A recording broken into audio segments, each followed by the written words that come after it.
Welcome to the Brew Crew Review Podcast, the show by fans for fans of your Milwaukee Brewers.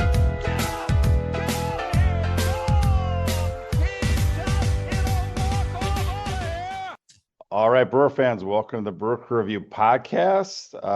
Craig and Vince joining you today. Thanks for tuning in. It's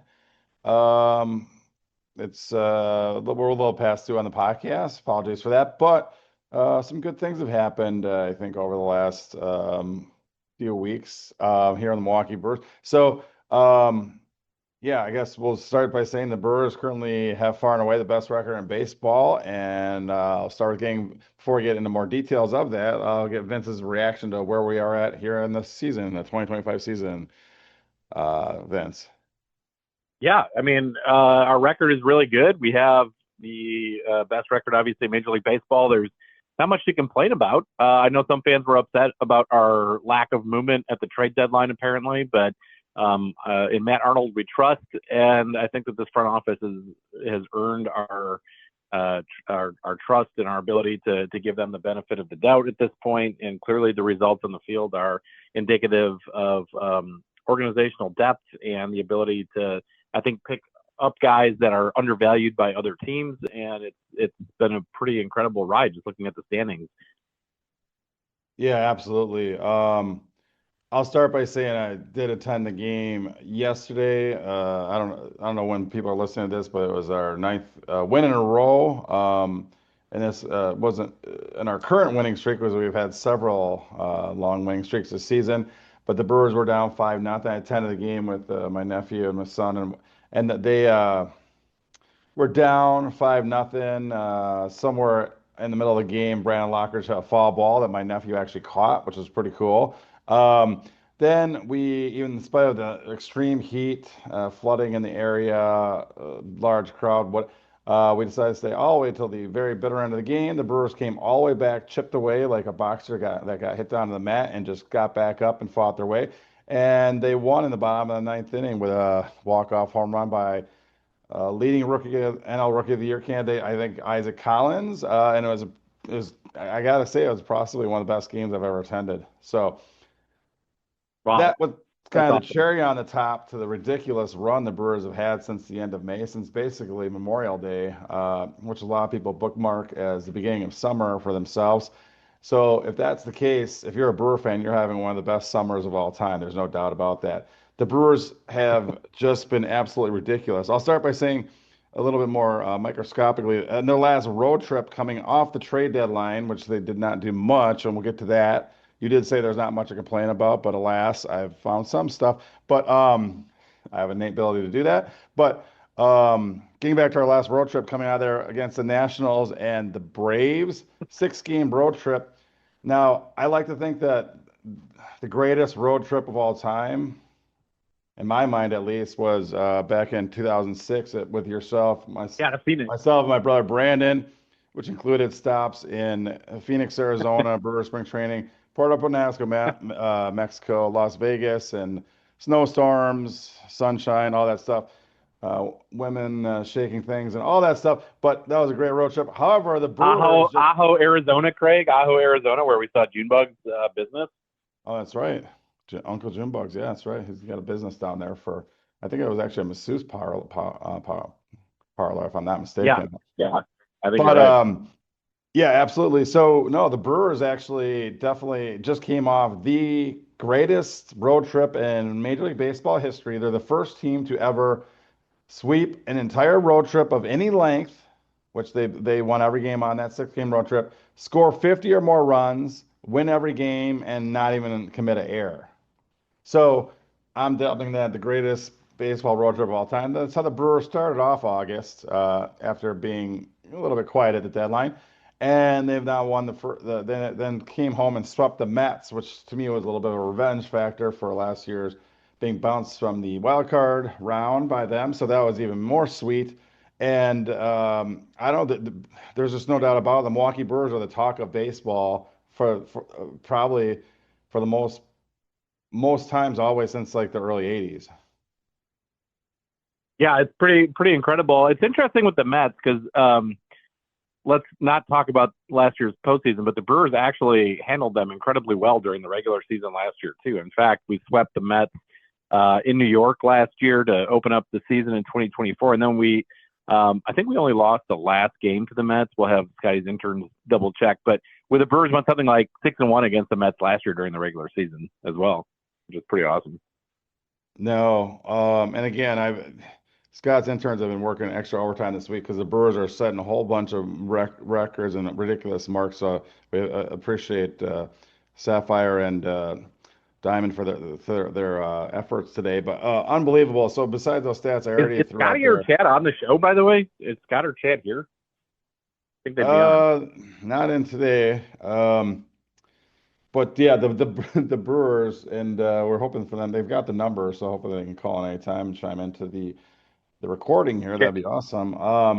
But I did actually get an update. Chad is actually here in Houston. So he's going on a cruise, and he's leaving from the port of Galveston, which is about, 45 minutes down the road from Houston. So he's actually in the state of Texas about to embark on the Caribbean. So Chad's taking his vacation, well earned from Brew Review here. wow, yeah, and I know that you most recently ran into him at the Wisconsin State Fair too. So it's pretty small world there. Awesome. Yeah. So, but since May 24th, the Brewers are 48 and 16. 32 games over 500 since May 24th. Um, and what's better, they've been 24 and 4 since July 5th, and they're undefeated in August. I mean, I someone pinch me. This is this really happening? Is this real life? I mean, it's unbelievable, this team. And they're undefeated in August without their two young franchise stars, hitter Jackson Churio and pitcher Jacob Mizrowski have been on the IL this month, and they're undefeated. So again, it's the Yeah, next and man I up, should man. also point out too, it looks like Sal Frelick actually missed some time here in August as well. Yeah, absolutely. One of our other best players. So, and our key leadoff hitter, which we thought was the one of the keys to our success in June and whatnot. I mean, he certainly was a contributor. But this team has the next man up mentality, and whoever's on the roster steps up, and they take it one game at a time, one inning at a time. They're never out of a game. It's very rarely the Brewers, well, not only do they not lose, but then when they lose, they very rarely get blown out. They're always in the game. They play one pitch, one inning, one game at a time, and they never stop battling. And this is just an unbelievable team to follow and watch and to root for. Yeah, I mean, no question about it. The Brewers certainly are the talk of baseball. I know that we picked them to win the division starting off the year, but it's hard to have predicted the amount of success up and down the lineup, especially with the team start to the season. I know, and I'm not just talking about the first 4 games where we got blown out by the Yankees and lost to the Royals, I think in Game 4 in the home opener, but really I'm talking about through May. This team was kind of offensively anemic. I really just think that they were fighting their footing at that point. Obviously, there's talent that's infused up and down this lineup, and that's what's coming out now. And the Brewers front office, I give them a lot of props and kudos for kind of sticking with the plan and being consistent and having that discipline to maintain what they had while picking up, guys when the opportunities presented themselves without giving up a ton. And with that, I'm talking about Andrew Vaughn for Aaron Savali and some of the other marginal, I put that in quotation marks, but marginal pickups that the Brewers have made over the course of the year. Quinn Priester being another guy who clearly the Brewers front office had targeted from a distance for quite some time. To move on him the way that they did in early April, I think is huge. And so I give this front office and obviously Pat Murphy a ton of credit for this team's success and the way that they're gelling right now and overcoming what was, by all measures, a very slow start for a very talented team. Yeah, and I mean, Quinn Priester is in more than just a marginal contributor too. I think the Brewers have won all 13 his last 13 starts. It's pretty ridiculous. So I mean, yeah, and of course with he didn't pitch well yesterday, but the comeback win got him kept that streak going. But yeah, so I guess we'll take a little bit of time to harken back, and I wish we could have came to you a little sooner. I was a little bit fuming the day of the trade deadline, but obviously my my anger's cooled off quite Yeah. considerably. But the bottom line I is, got a few texts like 4 or 5 days later. My wife and I were on a canoe trip, so we were backcountry in Wisconsin. We were not turning on cell phones for days because we had hardly any service, anyways. But we got your messages later, Craig. Yeah, you seemed pretty upset with the Brewers at the deadline. well, again, the Brewers going into the trade deadline had one of their best second half record in franchise history at the time. And really, you think there are one or two pieces moved, so to speak, away from really solidifying themselves um, to not only win the division. And again, mind you, going into the trade deadline, I believe the Brewers were one game up on the Cubs at first base on the trade deadline day, and now they're 6 games up, 9 games later. But so obviously things are working out in our favor. Without we did okay, let's I guess focus on what we did do on trade deadline day. Um, and I'm then reading through your text right now. These are pretty harsh. all right, so let's Wow. go with the first. All right, now everyone tries to say that part of our trade deadline acquisitions were, of course, Andrew Vaughn, which is nothing short of brilliant, and Quinn Priester. And now those trades did happen. Not, I don't consider those trade deadline acquisitions, so we're not going to talk about those. We've already talked about those on our podcast, and they were obviously brilliant. And it worked out in our favor beautifully for whatever Yep. reason. The stars are aligning for those to work in our favor. Now, let's say the two trade deadline days that trades that we did make. Let's start with trading away Nestor Cortez. Again, I guess we made the prediction at the time. I attended that game with the events against the Reds the first week in April, home game. Yep. So, and we Yep. thought, was this going to be the last time Nestor Cortez pitches for the Milwaukee Brewers? And alas, it was. He, I said that facetiously that night, but yeah, it turns out. It yeah. turns out it actually was.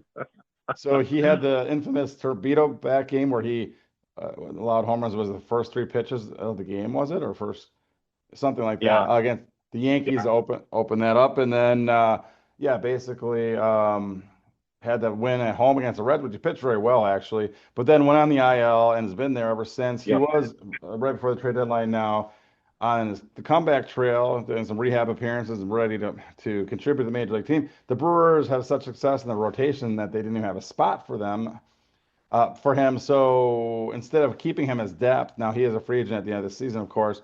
Instead of keeping him on track, they decided they wanted to part ways with his contract and what was left of it by signing to the San Diego Padres for outfielder Brandon Lockridge. I should point out that I'm not too upset with the trade anymore because Brandon Lockridge is the person who hit the foul ball that my nephew caught yesterday. So I guess sometimes things are just meant to be, maybe.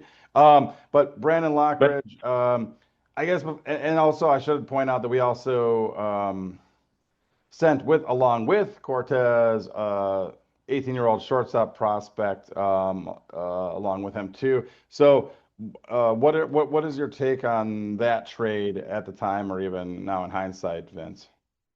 yeah, I'm all for it. I mean, I don't think that the Brewers front office really has proven to make too many poor decisions on these trades. And Nestor wasn't really contributing. I mean, he literally hadn't contributed. He had a 2 game appearance as a Brewer, a 9 ERA in those 2 games. I mean, pitching depth is always good, but what good is it if you can't use it or if you can't get something back for it? So the amount of injuries that the Brewers have had in their outfield over the year, with Garrett Mitchell and Blake Perkins being out for a good chunk of the season, and Sal Frelick having one stint on the DL and another couple games where he couldn't play, and now Jackson Churio being on the disabled list.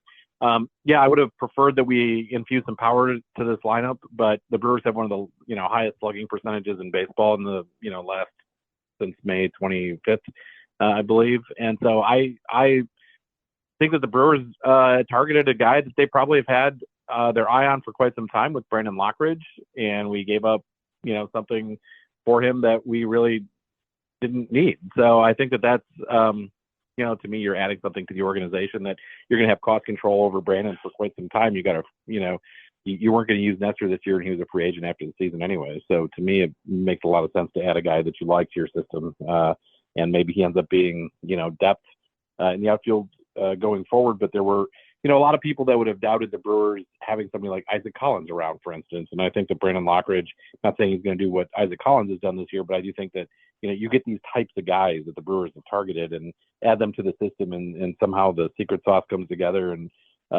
they end up making major contributions. So I have all the confidence in the world in Matt Arnold. I also have a lot of unbelievable amount of confidence in Matt Arnold. And I understand that his decisions are going to be, uh, in opinions, obviously way more than mine. However, I'm going to just say my reaction at the time of the trade because I think, in hindsight, it's not really fair to change my position on it. Let's start with the player we acquired. Brandon Lockridge, outfielder, very little power, speed, good defense, good on base skills. However, he's 20 years old. So, in my opinion, he was someone that the Padres didn't even want to waste a 26-man roster spot on anymore, let alone a 40-man. So that he was someone that they're willing to give to the Brewers. Now, from the Brewers' perspective, maybe he is their next diamond in the rough. He's their next Isaac Collins or Blake Perkins or whatnot. And so I trust their evaluation of the player that they just didn't, say give us whoever in the deal or whatever, as long as you take Cortez's contract. With that being said, Cortez. We still owed several million for the remainder of this season. At the time I was a little bit worried that it was like literally a cost cutting move by our owner who only spent $6 million in free agency, and it was all on well spent on Jose Quintana obviously, but the bottom line is it was just that was the first move we made on deadline day, and not only that, but we attached along with Cortez. We also gave up, like I said, young shortstop prospect Jorge Quintana, actually. And he was in the same international class as Jesus Mate and Luis Pena, who right now are both consensus top 25 prospects in all baseball for the Brewers. And so obviously this guy, even though they paid him a bigger bonus than either of those two guys in the same international class, they're willing to part with to make this trade happen. I felt like that was an overpay to have to include him, especially the Padres, who are obviously going all in that way. And it does kind of bother me that the Brewers are trading him to an NL contender. The Padres are on track to make the playoffs along with us this year, and it would sure as heck not sit well with me if Nestor Cortez pitches a good game in the playoffs against us for a rival NL team. So those are my problems with that trade at the time. Obviously, I trust the long-term evaluation of what the Brewers are doing here, and so I'm going to give them obviously some leeway. But I'm just being honest that that was my initial reaction to the trade. Yeah, yeah, I hear that, but any team that's acquiring a free agent to be at the trade deadline is a contender. So, if you evaluate the Brewers and think, oh, this could be a World Series or World Championship team, which if you have the best record in baseball, you're at least in that conversation for sure at this point. Well, then you may face him even if you traded him to an American League team too, and that's even presuming that there was an American League team that wanted Nestor Cortez, and maybe there was, but his stuff doesn't play everywhere either. He's kind of a he's got kind of a unique skill set in my opinion. So I understand left-handed starting pitching has a lot of value. I do think that the timing of his injury was pretty bad. I mean, he literally had not appeared in a game when the Brewers traded him. I know he's appeared in one game for the Padres since the deadline, but for me at least, getting something for him was probably better than him sitting around on our bench or being part of a six-man rotation, even for us. And I think that we were on our last podcast trying to figure out how in the world are we going to use Nestor Cortez? And I think that we got something back for him. So to me, I'd rather have traded Nestor than Quintana. I think that Quintana is, obviously another veteran starting pitcher who's just here through this season contractually right now. I think that Quintana has a better postseason resume than Nestor Cortez does. And I would personally choose Quintana over Cortez. I think that's probably what the Brewers ended up doing in terms of their evaluation as well. And again, I think that market was severely depressed. The reason we had to give up a prospect was because Cortez had not even appeared in a game since April for Milwaukee. Yeah. So again, and it came down to not like basically getting rid of his contract because we had no room for him. I'm under the understanding that the old adage, you can never have too much pitching. The Brewers should know this themselves from the beginning of the season, having their entire starting rotation start the year basically on the IL for the most part. And the fact that we're sitting here in August 10th and the Brewers have the best record, far and away the best record in baseball, I should say. I think they have like 4-game lead over the next best team, which I believe is the Phillies at the moment. The fact that they started the season dealing with basically a decimation of injuries through their starting rotation, they've somehow traversed all that and got to this point still is just beyond amazing to me. And obviously the kudos all needs to go to the ownership in the front office for everything that they've done, and the depth that they built to be able to weather such a storm is just unbelievable. So back to the But trade though. I do think to your point really quick though. I don't know that this was just a cost cutting move. Like yeah, you're saving Cortez's salary, but then you also took on in the next trade I know you're going to talk about.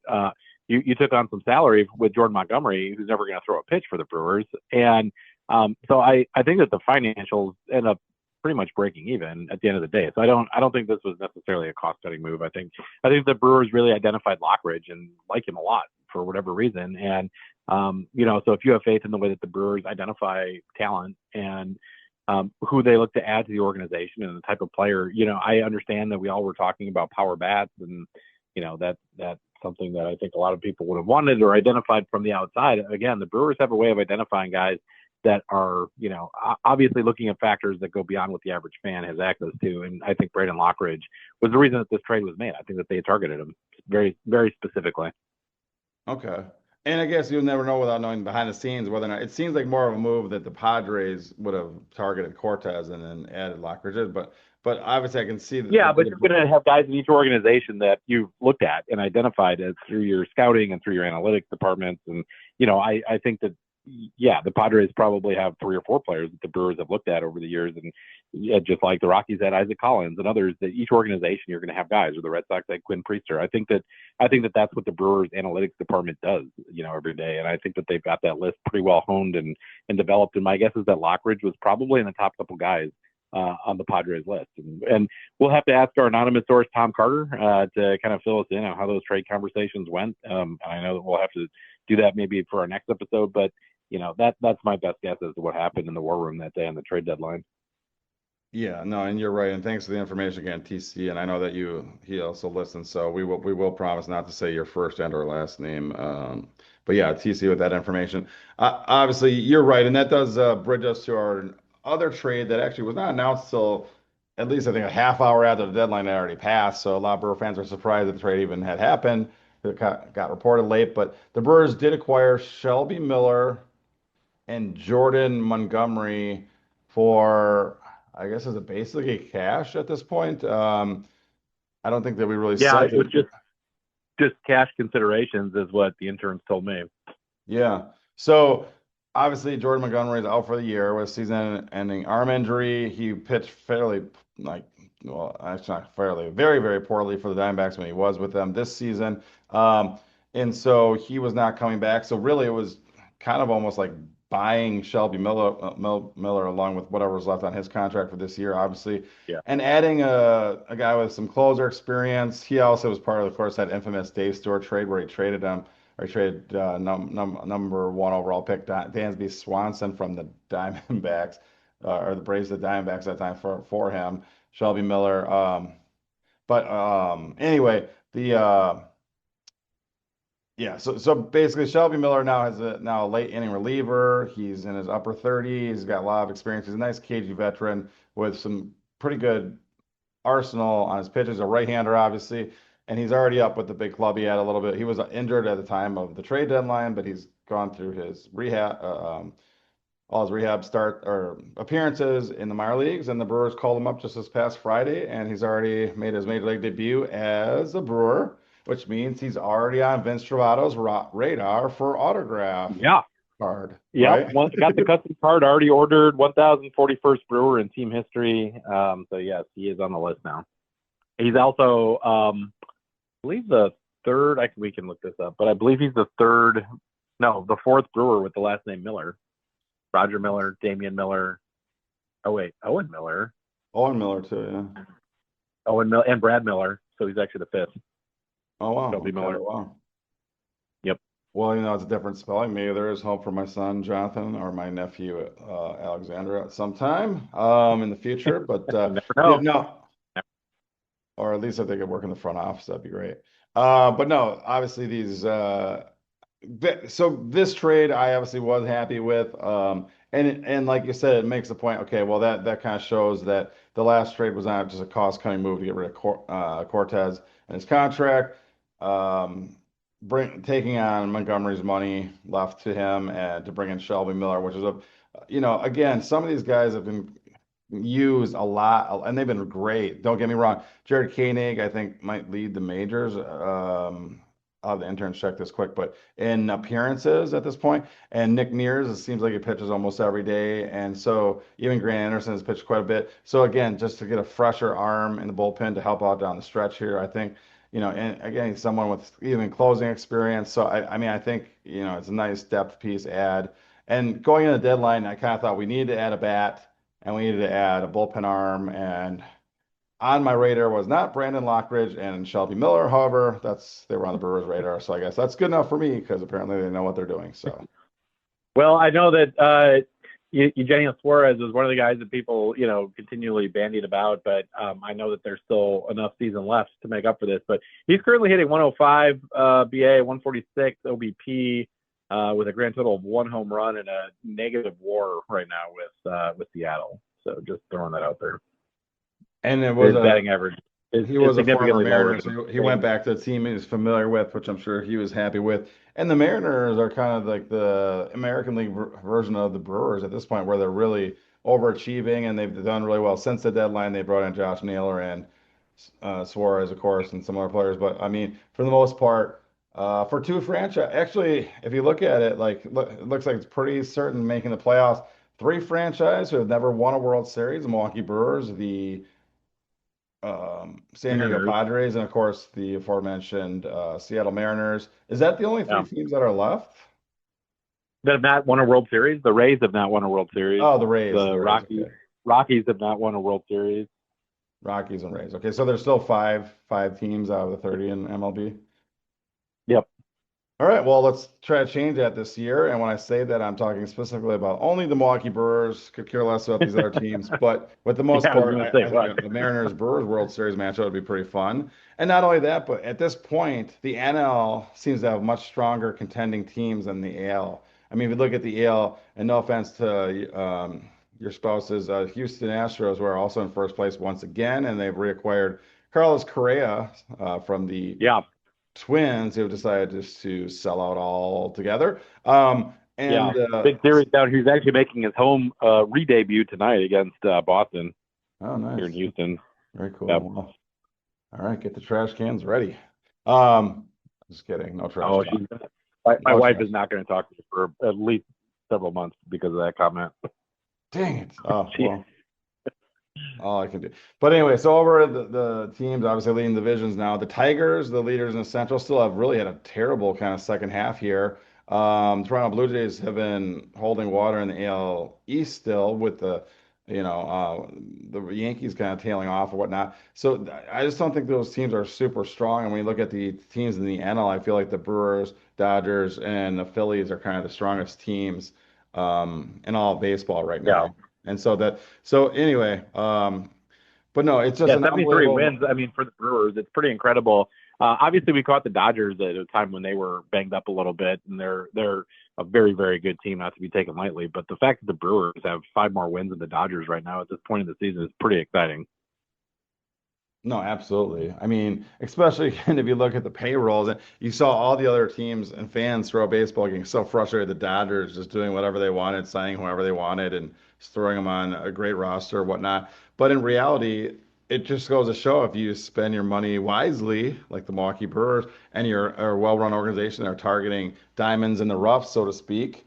The Isaac Collins of the world, who, by the way, I checked the odds today. He is the leading candidate for NL Rookie of the Year as we speak, Yep. which is really good Yep. because if he could actually help knock Jacob, and no offense to Jacob the Miz, of course, Jacob Mizorowski out of the top two. And I don't know if you were aware of this, Vince, but if Jacob Mizorowski finishes outside of the top two in NL Rookie of the Year voting, we actually get an extra year Yeah. of control of him. So Yeah. That's again, why the Pirates were going to bench Skeens last year, and I was actually really glad that the Brewers had signed Churio to that extension because that's what makes you exempt from that clause in the collective bargaining agreement.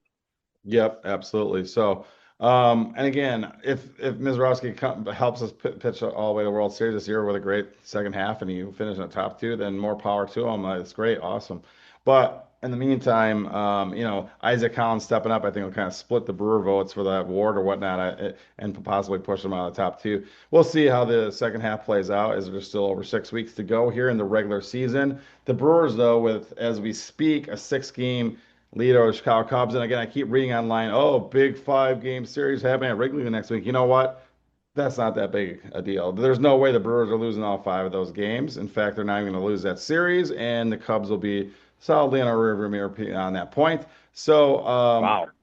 the bottom line is going in. I mean, the Brewers right now are in the driver's seat for not only the best record in the NL, but almost in a really good position to finish in one of the top two records in the NL to get a first round bye. As we know as Brewer fans, is absolutely huge due to the fact that we've Yep. got bounced within the wild card round every single year that we've made the playoffs, going back to 2018, where we ran all the way to the NLCS, of course. So what are your thoughts on that, Vince, as far as the position the Brewers have put themselves in here as we head into the last 6 weeks of the season?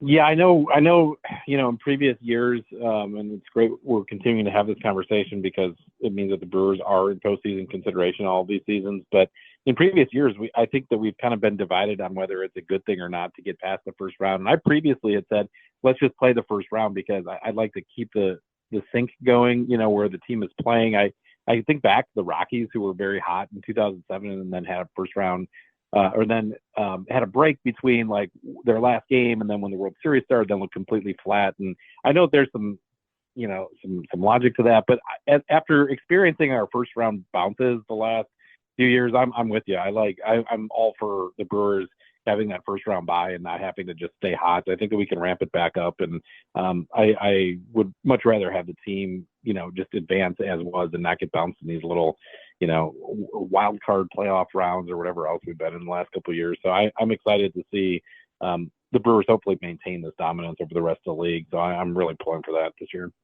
No, but your first point is valid, I believe, and my nephew actually threw this out to me, so I don't know. I'd have to have our and Scott's interns double check these stats, but I'll just go. I trust Alex as his mind is like a bear trap, so this is probably accurate. But he basically told me that of the last 12 World Series teams, nine of them came from the wild card round, and only three of them were from Yeah. the first round bye. So, Yep. yeah, so that's I something think that to be that's said right. for that. With that being said, I having trust a Alex's math. I trust Alex's math for sure. I think that he's right on, and it's one of those things though. It's a kind of a uniquely a Brewers problem, I think. In the sense that we have this history with the first round. Unfortunately, going back to 2019, 2020, 2021, 2023, 2024, and it's just like let's just get that monkey off our back if at all possible this year. well, no, and for a franchise that's been 55 plus years now in the making, the fact that I hate to even keep saying this, but it's just the reality of what the Milwaukee Brewers in their entire 55-year history have only won three playoff series. So I'll let that Yep. sink into our fans for just a second. So again, even the year that they won the World Series in '82, they only won one playoff series because back then it was American League Championship Series. That was one of the only three they've won.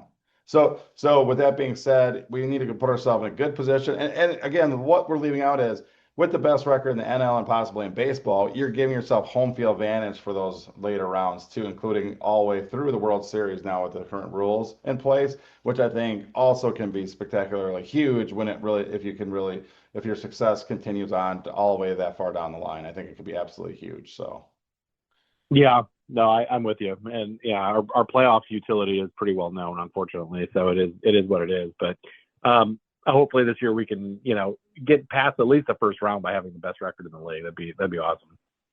absolutely. And again, this team, I mean, again, of course, it's fun to follow a team that has the best record in baseball. But even when the Brewers were not doing that well, like in the beginning of May or whatever, it was still like, wow, this team's got a lot of talent. This team's got a lot of young players that really give it their all. They're taking extra bases. They're getting run. They're manufacturing runs. They're doing all the little things. They're playing great defense. That is just such a fun team to root for, and that continues to be the case. Even more so that they're winning so much, and that they have all these underdog players that and again, it's like this smoke and mirrors thing where everyone else in the rest of the league is just expecting the Brewers' house of cards to fall and their teams to emerge. And it just certainly is not happening. And it's gone to the point now where people are starting to actually give the Brewers a little bit of the respect that their front office and their team and their players, and especially Pat Murphy, deserve because of the fact that it's not smoke and mirrors. It's not going away. We're now middle of August, and the Brewers have, like I said, the best record in baseball, especially since after they stumbled out of the gates this year. The fact that they've just been on this unbelievable run, like I said, those numbers just blow my mind. 48-16, 32 games over 500 since May 24th. It's just unbelievable to me. In fact, if that was laid out over 162 games, they'd be on pace for 122 wins. So just Yeah, blows. and the Brewers have been a model of consistency in many ways in the Pat Murphy era here in Milwaukee so far. I know that last year the big stat line was that the Brewers avoided a four-game losing streak at any point in the 2024 season. That's not the case this year, but I think the Brewers really do have this. They have avoided a five-game losing streak, and I think the Brewers have got this unique ability to remain consistently above water. There's always that next guy in the rotation that can win a game for you. There's a lot of stoppers, so to speak, in that starting rotation. I think that's the exciting part. I think that the lineup is diverse enough that it, not only creates havoc on the base pass and by having a different offensive approach for each batter, but I do think that the offense and the pitching staff are both built to avoid any prolonged slumps or losing streaks, and that's the exciting part. And obviously, we're 6 weeks out. We're still going to go through a few bumps. There's no such thing as like a perfect ending to a season. You're going to have a couple games that you lose that you think you should win and all that stuff. But the Brewers have, I think, uniquely positioned themselves in terms of roster management in a way that avoids those long droughts that other teams have. You look at the Mets right now. It's kind of feast or famine with them. They have all the offensive potential, at least 1 to 6 in their lineup in the world. They can hit bombs. Everybody up and down that lineup can hit bombs. But they're also very susceptible to long slumps, and that's why you have them go 1-9, during these stretches instead of the Brewers model, where I think you end a losing streak at 2 or 3 games typically, if that. So I think that's kind of just a different mentality and approach that a front office takes. And again, that's why the Brewers front office deserves a lot of credit, because they're building around the talents that they're bringing in certain guys that fit that mold, and I think that's exactly the mindset. And no, I think that's an excellent point, Vince, because I think even going back to last year, Murphy's first year as a manager, and again, our interns have to pull these back up. I know I'm making them work pretty hard today, but I believe the Brewers, even the 2024 Milwaukee Brewers, did not have very long losing streak. Wasn't it like not more than 3 or 4 No, games in the that's what I entire was saying. They never had a 4-game losing streak last year. Never. Yeah. So I mean, like you They said, were, they built and they this were the team. only team in baseball to never have a 4-game losing streak. So Yeah. So I mean, this year the Brewers have had a 4-game losing streak, but again, I think that it's, that was kind of in the earlier parts of the year where there were some, there were a few series where we had to get our sea legs under us, I think, but the Brewers have avoided any losing streak longer than that this season, and last year it was capped at that. So it's pretty impressive. The consistency is very impressive.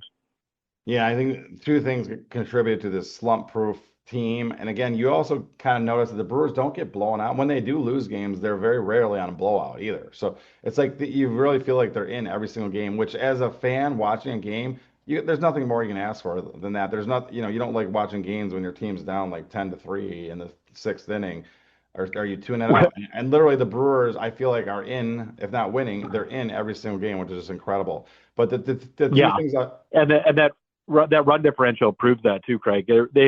They're even with that awful start to the season in New York, where they gave up a ton of runs in the first 4 games of the year between the Yankees and the Royals. The Brewers are now, their run diff is 587 to 455. Pretty incredible. Yeah, it's really incredible. And again, We were last in baseball the first week, and now we're at that point. yeah, and I think that the thing that's really built into this slump-proof team is the type of player that the Brewers have targeted. That not big power hitters that can go on susceptible to slumps, but really, you know, they just the depth that they've built on all levels of not only the majors but even the minor leagues. As just an example, obviously with Jacob Mizorowski having to go on the aisle here for a little bit, then Logan Henderson was right there to step up. Then he actually got injured, and then Tobias Myers stepped right in, and this Saturday, the Brewers won his Yep. game they pitched. So I mean, again, now we also have Robert Gasser coming back from injury, and he might even be a second half surprise second half contributor maybe, and he's a big part of the Brewers' future. So again, if you just look up Yep. wherever there's an injury, there's someone to step right up, and everyone has that mentality that they're ready when it's their turn to Well, step up. They do that, and everyone kind of knows their role, and it's just you've got to give kudos to the front office, and we've done that a lot here on the show. But it's just a phenomenally built team on the cheap too. I mean, really, it's yeah. just a well-run organization for a very long time. And so, as much as we sometimes get frustrated with his lack of spending, Mark Antanasio, it's hard to argue with that he has not put the correct people in place throughout the organization to, outside of maybe the ticket office, to completely run this team like a well-oiled machine. So absolutely. Well, and don't forget too. I mean, when you're talking about starting pitching depth, we've got two starters in the bullpen right now with Aaron Ashby and DL Hall, who pitched great yesterday, and I think was the player of the game actually. So that that's pretty incredible when you've got two guys who would be in most other teams starting rotation. And even be, two, three, four starters probably in many teams' organizations, and they're in our bullpen right now. So that goes to show you the depth that they have. And Robert Gasser would, if healthy, I don't even know where he slots in this rotation. He's a huge part of the Brewers' future, and so it's pretty exciting to see the depth that we have. One other trade though that I want to talk about quick, Craig, that we didn't get to is Danny Jansen, Appleton native. Looks like was also acquired by the Brewers. Eric Haas was designated for assignment and ended up in Nashville with the Sound, so he's still in the organization. But what are your thoughts on the Danny Jansen trade from Tampa?